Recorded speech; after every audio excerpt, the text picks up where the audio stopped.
আসসালামু আলাইকুম। আমি মরিয়ম ইসলাম জিনিয়া চলে আসলাম নতুন একটা ভিডিও নিয়ে আপনাদের মাঝে। আজ দেখাবো নারায়ণগঞ্জে সোনারগাঁ জাদুঘরের যাওয়ার অংশটুকু।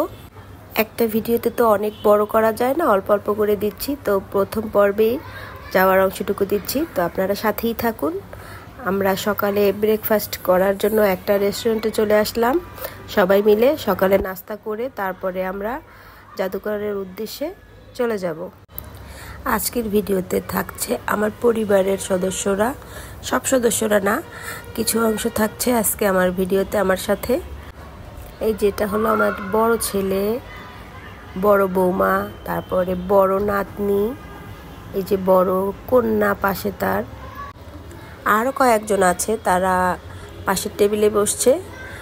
সবাই তো ক্যামেরার সামনে আসে না, যারা যারা ক্যামেরার সামনে আসে তাদেরই আমি দেখাচ্ছি। ভিডিওটা আমার অনেক আগেরই করা ছিল, সময়ের কারণে আপলোড দেওয়া হয় নাই। তো আমরা এখন যাচ্ছি। আমরা অটোরিকশা করে চলে আসলাম সোনারগাঁ জাদুঘরের সামনে।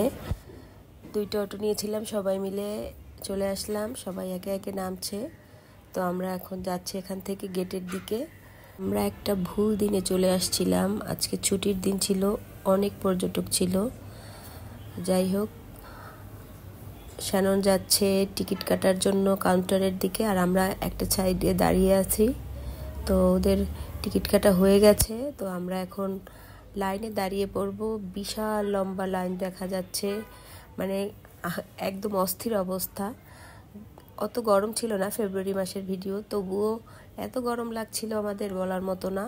তো আমরা লাইনে দাঁড়িয়ে আছি, এবারে আমরা ভেতরে প্রবেশ করছি। আমার নাতনি আগে প্রবেশ করলো, বৌমা, তারপরে আমি একটু পেছনের দিকে ভিডিও নেওয়ার জন্য।